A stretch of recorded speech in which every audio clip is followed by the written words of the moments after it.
సీక్రెట్గా రాసిన లేఖ. మరి వాళ్ళు ఎవరు సీక్రెట్ వాళ్ళు వాళ్ళని బయట పెట్టాలి, ఎవరు లేఖ లీక్ చేసిండ్రో. సీక్రెట్గా రాసిన లేఖ బయటికి ఎట్లా వస్తుంది? కవిత గారు అమెరికా పోయినరు, అమెరికా పోయేటప్పుడు రాసిపోయింది. ఈరోజు దిగింది అనుకుంటా, నిన్ననా ఇవాళనో నైట్ దిగింది. అంటే లేఖ దిగింది, ఆమె దిగింది. విన్నారా? ఇప్పుడు దాంట్లో వాళ్ళే చెప్పాలి సమాధానం. ఆ లేఖ నిన్న దిగింది పేపర్లల్లా, మొన్న సోషల్ మీడియాలో మొన్న అంతరం నిన్న పేపర్లలో దిగింది లేఖ, రాత్రి కవిత దిగింది. అంటే మీరే చెప్పాలా ఎవరో దానికి కారణం. ఆ లేఖలు ఎవరు రాసుకున్నారు, ఎవరు లీక్ చేసిండ్రు? వాళ్ళ కుటుంబం లీక్ చేస్తేనే వాళ్ళు లీక్ చేయలేదు, వాళ్ళకి కావాల సన్నిహితులను లీక్ చేసి ఉండాలా. వాళ్ళ బెనిఫిట్, వాళ్ళ యొక్క లబ్ధి కోరేటోళ్ళు, లేకుంటే ఆమె లిఫ్ట్ చేయాలనుకునేటోళ్ళు ఎవరో దాని వెనక పాత్ర, ఎవరి పాత్ర ఉందో ఆమెనే చెప్పాలా. లేఖ లీక్ అయిందంటే లేఖ ఎట్లా లీక్ అవుతుంది? వాళ్ళ తండ్రికి ఆమె రాసింది, అక్కడ తండ్రి అన్నా లీక్ చేయాలి, కవితనన్నా లీక్ చేయాలి.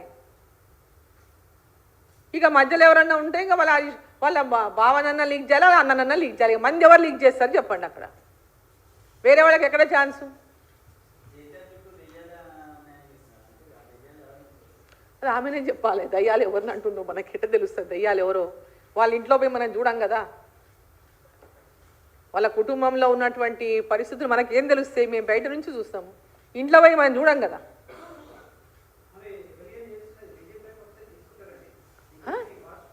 ఎట్టి పరిస్థితిలో తీసుకో.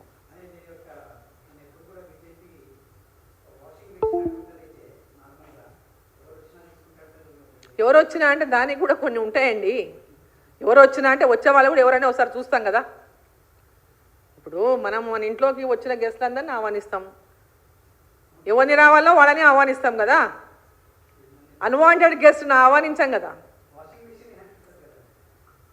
వాషింగ్ మిషన్,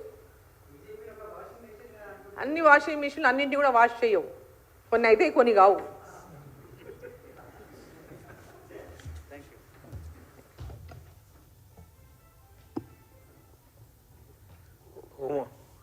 ఉమారాణి గారు ఇప్పుడు